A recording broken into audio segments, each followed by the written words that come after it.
South India shopping మాల్లో block buster ఆషాఢం #1 kilo sale. నాటకాల నుంచి వచ్చిన వ్యక్తులలో బోల్డ్ ఎంతమంది కూడా ఉన్నారు. అందులో విలక్షణ నటుడుగా మనకందరికి పేరు వచ్చిన కోటా శ్రీనివాసరావు గారు. అవునండి. అండ్ కోటా శ్రీనివాసరావు గారితో మీకు ఒక మంచి అనుబంధం అనేది కూడా ఉంది కదమ్మా. ఉంది. సుమారు ఒక 10 చిత్రాల వరకు చేశారా? ఒక 8 సినిమాలు చేశాను. 8, 9 చేశాను. ఎలా ఉండేదమ్మా ఆయనతో చాలా పని? అద్భుతమైన నటులండి. ఉమ్, చాలా అద్భుతమైన నటుడు.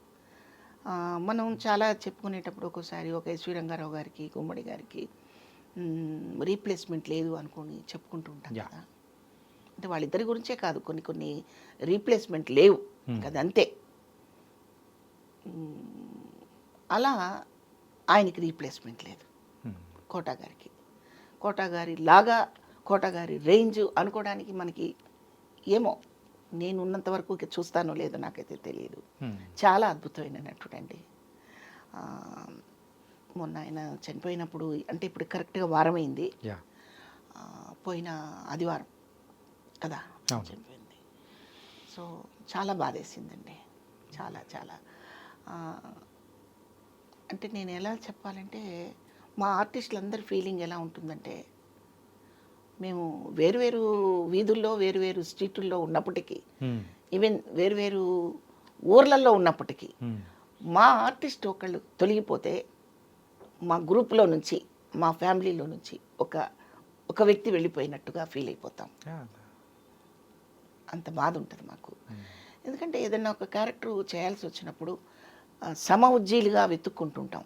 ఉమ్, అంటే సెట్లోకి వెళ్తే నాకంటే చిన్నవాడు, కొత్తవాడు ఉంటే చేసేస్తాము. ఉమ్, నాకంటే బాగా గొప్ప నటుడు ఉన్నప్పుడు నాలో నుంచి ఇంకా బెటర్మెంట్ వస్తుంది యా.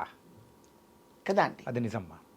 కదా. ఉమ్, సో మేము ఎప్పుడు కోరుకుంటాం, సెట్లో మనకి తిరుగులేని నటుడు ఉంటే ఉమ్, వాళ్ళ ముందు మనం ఒక 50% ప్రదర్శన కాకుండా కంప్లీట్ 90%, కంప్లీట్ 100% ఆ క్యారెక్టర్ని బయటికి తీసుకురావాలి.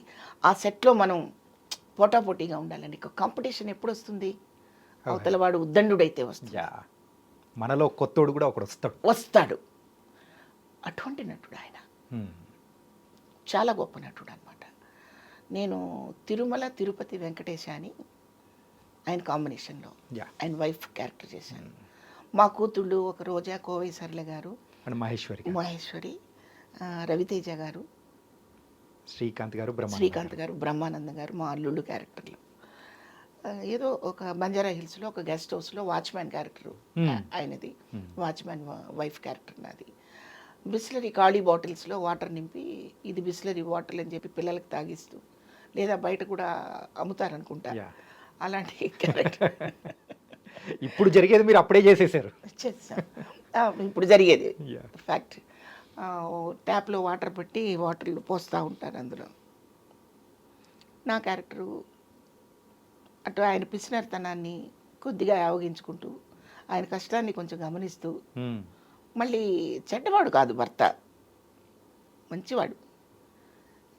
పిల్లలకేమో అత్యాశలు, పిల్లలకి, ఆడపిల్లలకి వాళ్ళ కోరిక తీర్చలేని అసహాయతతో ఉన్న తల్లిదండ్రులం మేము. మంచి క్యారెక్టర్ పడింది ఆయనతో పాటు. నేను చాలా హ్యాపీగా ఫీల్ అయ్యాను. ఆ తర్వాత ఊహనా పెళ్ళంట అని, ఉమ్. అహనా పెళ్ళంట ఒకటి, ఊహనా పెళ్ళంట పెళ్ళంట. ఒకటి, 2 ఉన్నాయండి. Okay okay. సురేష్ ప్రొడక్షన్స్దే అది కూడా. అందులో నేను, మురళీమోహన్ గారు నేను పేరు, కోట గారు నాకు మావగారు. ఆహా. నేను అందులో రిచ్ అనమాట క్యారెక్టర్, నా క్యారెక్టర్. ఏదో పెద్ద నెక్లెస్, పెద్ద హారం వేసుకొని ఉంటే, అది షార్ట్ అవగానే తీసి అక్కడ పెడుతుండేదాన్ని నేను. ఉమ్, కోట గారికి విసుగు వచ్చింది. ఏంటి శివపార్వతి ఎన్నిసార్లు తీస్తావు నెక్లెస్, ఏంటి కష్టంగా ఉందా అన్నారు ఆయన.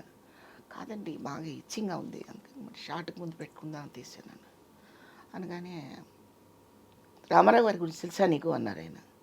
అయ్యో తెలియపోవడం ఏంటండి అన్న. ఉమ్, కిరీటం పొద్దున్న పెట్టి సాయంత్రం దాకా తీసేవాడు కదా ఆయన, ఇంకొక నక్లెస్ అంత బరువు ఉందా అనేవారు ఆయన. అంటే నువ్వేంటి తీసి పడేస్తావు పక్కన అన్నారు. లేదండి, నేను నగ మాత్రమే తీశానండి, క్యారెక్టర్ని తీయలేదు అన్నాను. ఆ, ఆయన అక్కడ చాలా మెచ్చుకున్నారు తెలుసా అండి. ఓకే. నేను నగ మాత్రమే తీశానండి, క్యారెక్టర్ తీయలేదు, క్యారెక్టర్లోనే ఉన్నాను నేను అన్న. అనగానే ఆయన హగ్ చేసుకొని, జంజాల్ గారు చూసారా స్టేజ్ ఆర్టిస్ట్ అంటే మరి అదే, చూడండి నాకు ఇచ్చేసింది కౌంటర్ అన్నారు ఆయన.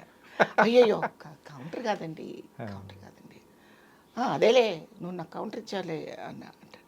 అలా ఒక స్ట్రైట్గా మాట్లాడటము, లోపల ఒకటి మనసులో ఒకటి పెట్టుకొని మాట్లాడటం ఆయనకి తెలియదండి.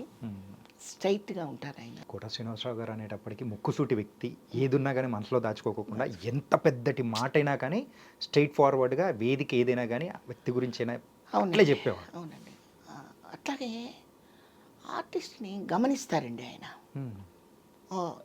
మంచి ఆర్టిస్ట్ వీళ్ళు అనుకుంటే మాత్రం చాలా ప్రేమగా ఉంటారు. ఆ క్యారెక్టర్ చేయటం లేదు అనుకుంటే మనకు ఆయన ఫేస్లోనే తెలిసిపోతుంటుంది. అంటే వీళ్ళు క్యారెక్టర్లో ఇన్వాల్వ్ అవ్వట్లేదు, చేయటం లేదు అని కోపం ఉండేది ఆయనకి. నేను ఆ రెండూ చూశాను ఆయనలో.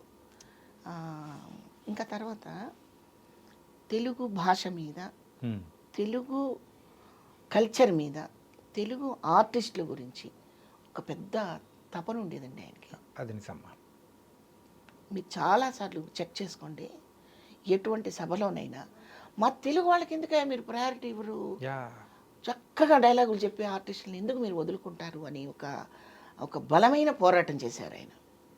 అయితే ఆ పోరాటం ఎంతవరకు సక్సెస్ అయిందనేది మనకు తెలుసు. అది పోరాటంగానే మిగిలిపోయింది, అది పెద్దగా సక్సెస్ అవ్వలేదు.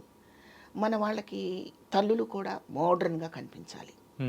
ఇప్పుడు ఆ పరిస్థితి వచ్చింది. తల్లులు కూడా ఉదార్థంగా కనిపిస్తే ఎందుకులే అనుకుంటున్నారు ఏమో మరి నాకు తెలియదు. కొంచెం మోడ్రన్గా, కొంచెం మిడీలు చెడ్డీలు వేసుకొని లొకేషన్కి వచ్చి, ఆ తర్వాత ఫ్యాన్సీ డ్రెస్సులు వేసుకున్నట్టు ఓ తెల్ల విగ్గు పెట్టుకొని, ఒక కుంకుమ బొట్టు పెట్టుకొని, కాటన్ చీర కట్టుకొని అక్కడికి వచ్చి మీరు వేస్తున్నది మదర్ క్యారెక్టరా అనిపించుకోవాలని తాపత్రయపడుతున్నారే తప్పితే ఒక మదర్ లాగా అడాప్ట్ అవ్వటం లేదు. మీరు కోట గారిని చూడండి, ఆయన ఎన్ని తరహా క్యారెక్టర్లు వేశారు ఆయన. విలన్లోనే రకరకాల క్యారెక్టర్లు చేశారు ఆయన. ఒక సాఫ్ట్ హెయిర్ పెట్టుకుని మాటికి జుట్టు ఇట్లా అనుకుంటూ ఉంది ఒక క్యారెక్టర్ దేంట్లోనో. అలాగే మన ఎన్టీఆర్ గారి క్యారెక్టర్ చేశారు. ఆ క్యారెక్టర్ ఏంటండి అది పిక్చరు? ఆయన కెరీర్ స్టార్టింగ్లో కాదు, బాగా పీక్లోకి వచ్చాక చేశారు. ఓకే. అప్పుడు క్రిటిసైజాలు కూడా చాలా వచ్చాయి కదండి. ఎన్టీఆర్ గారి క్యారెక్టర్. అవును. అట్లా ఏ క్యారెక్టర్నైనా అలాగా అడాప్ట్ చేసేసుకొని ఒదిగిపోయి చేయడము అనేది ఒకటి. ఇది పాపం ఆయన నిష్క్రమించే ముందు కూడా నాతో ఒకసారి ఫోన్లో చెప్పారు. ఇప్పుడు 3-4 months క్రితంలేండి నేను ఫోన్ చేసింది. ఓకే. ఎప్పుడో అంటే ఒక రేడియో ప్రోగ్రామ్ అనమాట అది.